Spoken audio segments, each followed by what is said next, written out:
late last night, the CDC released new data showing that nearly 40% of the people hospitalized with coronavirus are under the age of 54. That is more younger people than initially thought who are seriously ill with this virus.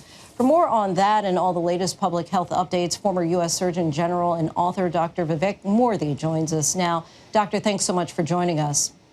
I'm glad to be with you today. So we're seeing these new numbers on the virus in younger people. What do you make of those? And what's your advice to people in that younger age group category at this point?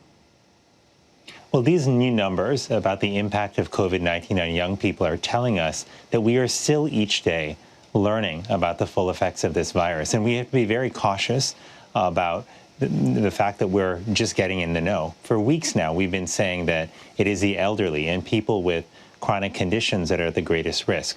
But unfortunately, the message that many have taken from that is that if you're young, you have nothing to worry about. These numbers are telling us a different story. They're telling us that a significant portion of people who are hospitalized are actually young, and not just hospitalized in regular beds, but in intensive care units. We are going to learn more information like this about who's at risk, and we've just got to all be cautious and make sure that whether we're older or younger, whether we have chronic conditions or not, that we are taking the precautions we need to protect ourselves, but also to protect other people. We know now increasingly that people who are asymptomatic, they can also spread this disease. And so this is why you're seeing such urgent public health messages come out, because we have to take measures to reduce physical contact between people, to reduce the spread of this virus so we can protect the most vulnerable. We also saw President Trump announce today that chloroquine, a drug used to treat malaria, may actually help treat coronavirus patients. What do those diseases have in common that this could make this medicine treat both? Well, what we have are some small preliminary studies that show that medicines like hydroxychloroquine and like remdesivir could potentially be helpful. The reason I'm caveating this so much is because there's still more that we need to learn to understand if these medicines are both safe and effective for use in patients with COVID-19.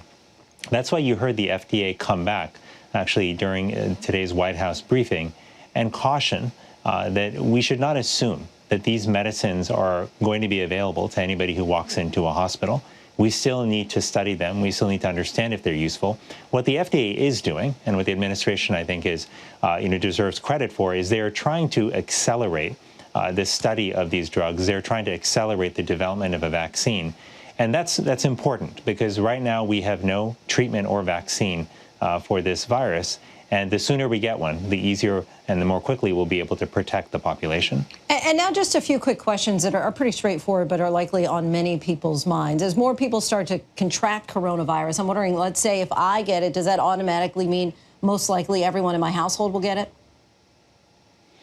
Well, what we know is that this is a very contagious virus. In fact, it seems to be more contagious than the flu. So it's not a guarantee that if you have COVID-19 that everyone in your household will get it.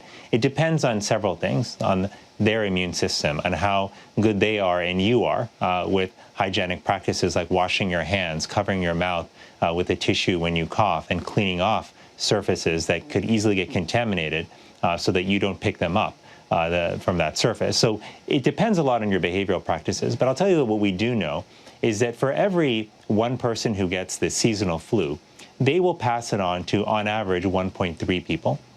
In this particular case, it seems that COVID-19, for every one person who gets it, they pass it on to about 2.2 people on average. That's significantly higher. And so we do have to be careful. This is a very contagious virus. And as we practice social distancing, is it safer to go out to the grocery store or to get food delivered? And how should we keep ourselves and our products clean in either case? Well, this is a good question, because we want people to keep their distance from each other. We want them to dramatically reduce physical contact. But that said, there are times you're going to need to go out. It is okay to take a walk, outside, in nature. You just need to make sure you're keeping at least 6 feet between you and other people, and make sure you're not in crowded spaces. But it's also, there are times you need to go to the grocery store. If you do go to the grocery store, what I would recommend is that you make sure you wash your hands when you come back, when you're out, that you do not touch your face, and that you try to minimize how many surfaces you touch, recognizing that every surface is potentially contaminated. If you can get groceries delivered, that's great. But many people cannot do that. You can still go out and try to go out during off-peak hours when the stores are less crowded. And if you are elderly or you have chronic conditions like heart disease, lung disease, or diabetes, call a friend and ask them if they'll pick up groceries for you. There's no reason to take risks that you can avoid if you can reach out for help. All right. Thank you so much, Dr. Morthy. We appreciate your insight. Hi, everyone. George Stephanopoulos here. Thanks for checking out the ABC News YouTube channel. If you'd like to get more videos, show highlights, and watch live event coverage, click on the right over here to subscribe to our channel. And don't forget to download the ABC News app for breaking news alerts. Thanks for watching.